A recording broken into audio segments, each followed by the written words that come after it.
What was considered likable or relatable back in the 10s or 2000s isn't viewed the same in today's more stifling, sheepish society that tries to reassure this is a time of tolerance or acceptance. When it comes to artists, singers, rappers, entertainers in general, the audience tells them, be yourself, let it all hang out, let us see who you are, but don't be cringe or be a tryhard, as we will call you out for it. Be more chill, like you don't give a damn. Now this results in a clusterfuck of artists that are just chill, all about vibes, stereotypes, no personality at all, neglecting one of the most powerful tools an artist or entertainer can use to be more alluring and attractive to an audience, and that's adopting the goofy aesthetic. I know some of y'all are probably bitching and moaning talking about, what's that? What's the goofy aesthetic? Well, stick around and find out. And some of y'all are probably saying, you made that up. I sure did. The goofy aesthetic used to rule back in the day, and now in this present landscape of music, it is almost completely void of it. Your faves aren't likable, and rightfully so. They are hella boring, one-dimensional, and in dire need of humor. Although it's not the only factor missing from the acts of the music industry today, I strongly believe it's one of the major ingredients that will spice things up again. Your faves are not likable for a reason. So, for this video, let's have another discussion about the state of music, the return of the goofy aesthetic, or the appeal of being goofy, how the music industry strayed away from archetypes to more one-dimensional characters, aka stereotypes. How our entertainment, music, and film gradually changed from being goofy to nonchalant, losing its charm. Artists that used to lean heavily into the goofball character, and how their careers were massive as a result. The return of the goofballs, newer acts that are bringing back the trope, and the downside of how being too goofy or being goofy for too long can affect one's career negatively, despite its benefits. Also, I want to clarify, when I say goofy, I am more referring to how it's used in internet culture today. If you try too hard, you are called goofy. Crack a few jokes, you are called goofy. If you sing about love a lot, get called goofy, and how it's used to basically call someone out for just being human. Not entirely leaning into the foolish person definition, although I will touch on that a little bit in the video. These are my thoughts, and I will let it all out in the video, like you asked for it. Although you didn't, I am Don, your pop culture boy. Let's get into it.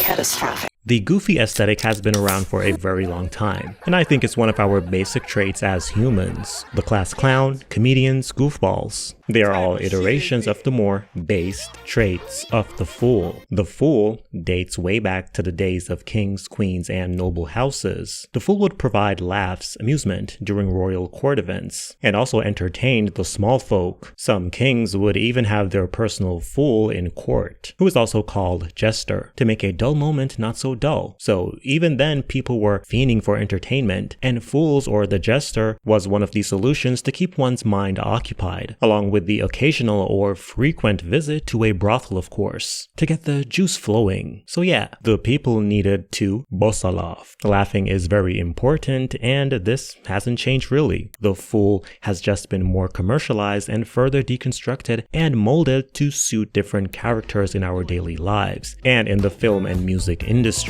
I guess yesterday's jester is today's clowns, but its traits have been watered down in a strategic way in Hollywood. Look at today's comedians or the famous ones. A lot of them are praised beyond the restrictions of being a clown. Some are considered intelligent, and some are seen as sex symbols, and not just someone to laugh at or makes you laugh. Some inserted themselves into political conversations or seen as truth tellers while still being seen as a comedian. P. Diddy be wanting the body, and you gotta tell him no. Someone that doesn't just tells jokes. So today's version of the fool has a lot more character to them. And to be honest, they always have. To be a professional fool, let's say in the BC period, you had to be smart. Back then, it was a lot harder to stay alive. You had to know people's weaknesses and their strengths. You had to know what jokes to tell and ones you shouldn't, and how to present the ones you shouldn't tell. There's a lot of strategy in being a fool. Now the shift. As I mentioned earlier, the entertainment industry has taken bits and pieces that are more desirable from the full, infused those fragments into their stars in an effort to be a more rounded product for consumption. And they do this because it works. If you focus on the film industry, let's say the black and white silent film period, the characters of that era were almost always overtly goofy, and these goofy characters would fill seats at your local cinema back in the day. Charlie Chaplin, one of film's most iconic and controversial figures, his character, the Tramp, that has been widely studied in the landscape of cinema, is one of the archetypes that embody the goofy aesthetic on screen. Chaplin's productions were slapstick, filled with extravagant activities and gags, making people laugh so hard they shat themselves. But as I said, his character was an archetype, not a stereotype, or not just a silly fool. There were displays of smarts and passion. Other figures that embodies the goofy aesthetic, Marilyn Monroe, and I've heard people regard her as just like a dumb blonde in her movies, and I disagree. The goofy aesthetic was used to make her likable in a time when women were viewed as damsels in distress. And yes, she came off silly at times, however her characters were extremely self-aware, while also understanding the people around them, and of the world that surrounded them as well. The characters she played would also drop all types of life gems, proving they were wiser beyond their years, more than meets the eye.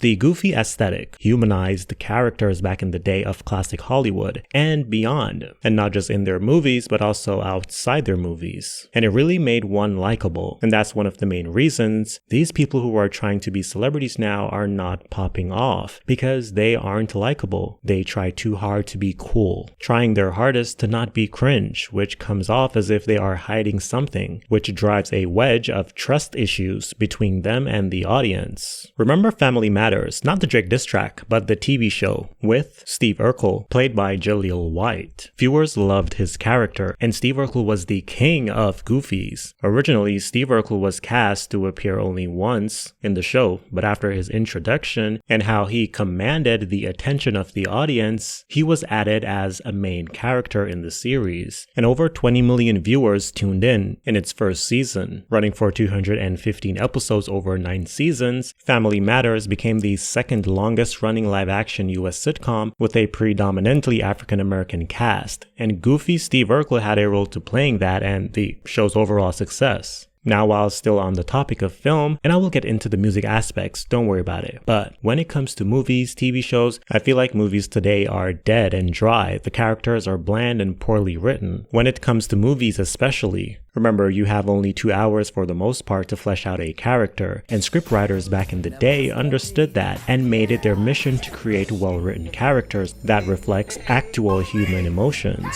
From the 2000s and prior, writers really knew how to make a character worth people's time. And now you watch a movie today and all you can think about is how much time you are wasting watching it. There are no more archetypes, only stereotypes in today's movies, and they lack humor and other human traits. That relatable goofy element has been lost. And I feel like we have reached a point in society where social media dictates the exec's decision, and that shouldn't be, because the audience doesn't know what they want, period.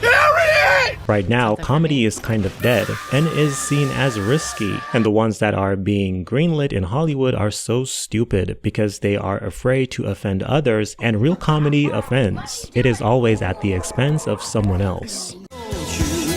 Now on to the music and how the goofy aesthetic was used by the industry to make their artists likable and memorable. And to clarify again, I'm not referring to the Disney goofy character, nor someone who is just a all-round clown, but the natural infectious human element of humor, how being goofy in the right doses were infused in one's personality or career, along with other desirable traits, of course. Example, the goofy aesthetic was displayed to show the audience that an act wasn't afraid to exude humor, or not afraid to be laughed at in a desirable way, to appear approachable, relatable. This really helped artists' careers, but newer acts don't do it anymore. They are too standoffish or too ego-driven. Now let's talk about some artists that embodied the goofy element very well back in the day, catapulting them to stardom and setting them up to have long careers. Let's first talk about Beyonce. Although Beyonce is a sensual artist that is extremely serious about her craft, the singer wasn't afraid to display her goofy side. I'd say past the mid-2010s, she slowly adapted a hard and cold exterior, especially after she was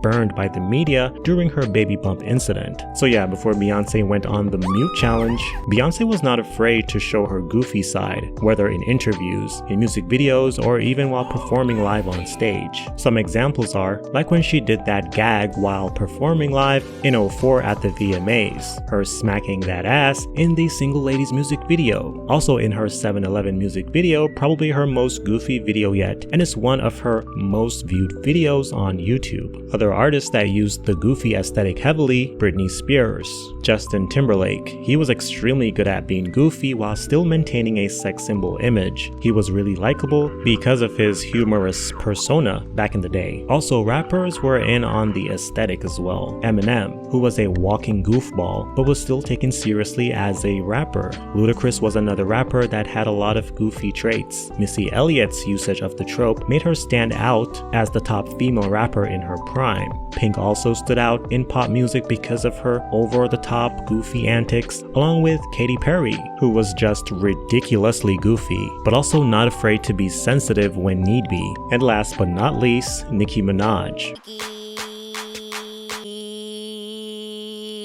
Bruh, Nicki was so goofy back in the day, and I know a lot of us might look back at her antics and be like it was so cringe, but being goofy does sell, and Nicki is proof of that. Remember when she had the fake fried chicken in her mouth while on stage? The different personalities, different animated voices, and their crazy red carpet costumes, just goofy. And even her big fat butt that she still has today. Come on now, there is something very cartoony about it. Not trying to disrespect Nicki Minaj, the queen of rap, but and yes, we can look back and say yes, it was definitely cringe, but it did help her career, her being goofy. The album that marked Nicki's goofy-ass era, her debut, Pink Friday, still stands as her most successful album, and it's her most successful as this was when Nicki connected with GP the most, her goofy-ass era.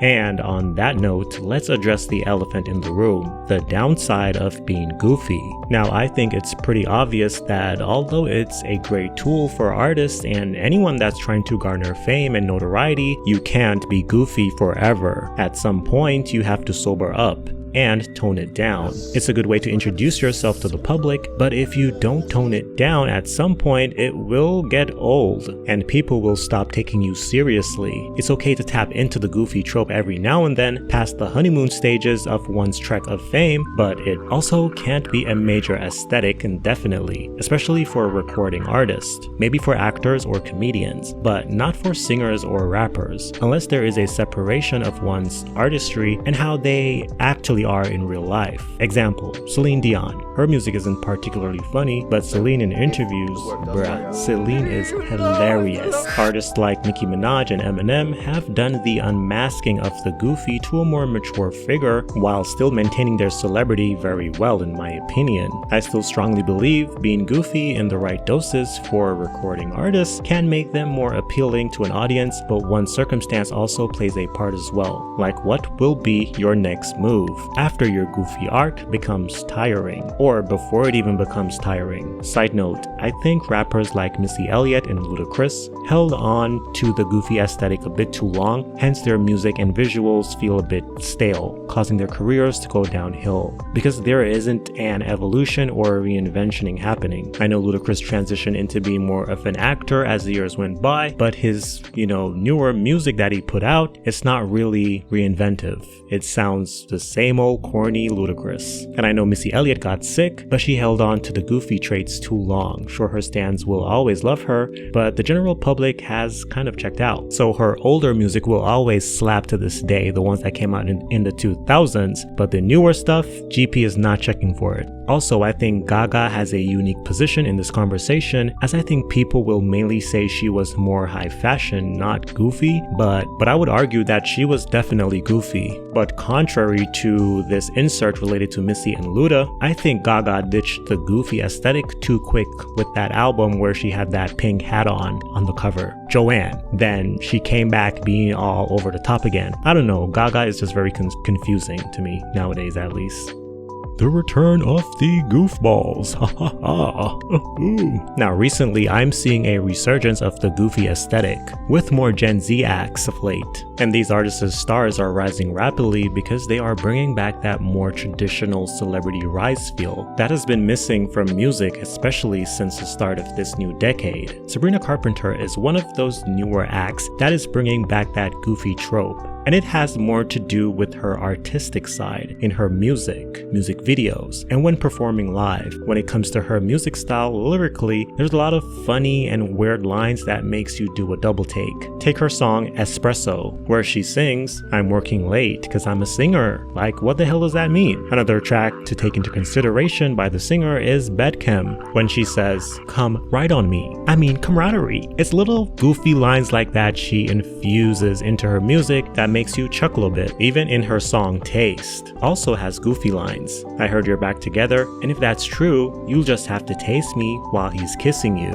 Like, who says that? It's just weird as hell. And the music video is inspired by that 90s movie, Death Becomes Her. A classic is Pure Comedy Central, where Sabrina and her ex, New Boothang, plays a game of deadly murderous lickbacks. Even in her Espresso music video has a lot of humor, like when she's getting arrested by the police. Reminds me of that video with that white lady getting arrested and she's like grinding on the police talking about, "You like that, daddy? You like that?" There is this artist called Clairo, or Claire, that came up off the lo-fi bedroom pop sound around 2017. You might not know her, but she recently released an album called Charm. Great album, by the way. If you like the minimalist sound, you're gonna love her. But anyway, she released a music video for her song Juna that has a comedic theme as well. The video displays wrestlers fighting and being over the top, meanwhile she's performing during all the chaos. And prior to that video, I wouldn't say she had much of a personality to me, but this video shows that. It has heart and a sense of humor. Prior to this, I just called her the flaming hot Cheeto girl, not referring to the stereotype,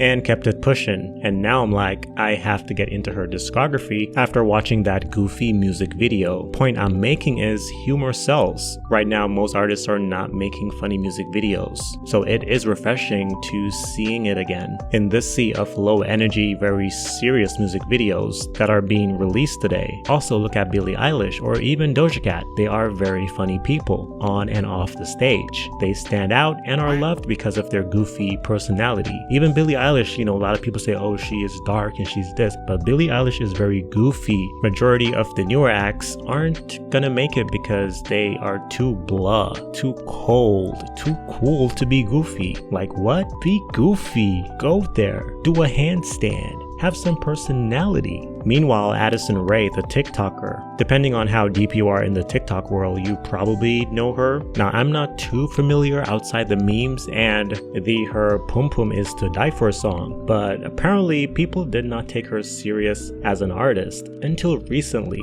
since the release of her song, Diet Pepsi, along with the music video. And I'm not gonna lie, the song is a bop. And in the music video, she's being silly and goofy as hell, and people are loving it. Some of the top comments are saying, having Addison Rae on repeat was not on my 2024 bingo card. This one says, my fault girl, I was unfamiliar with your game. And there's this comment, okay, but like whoever helped her completely flip her image is a genius because this music video is visually so artistic.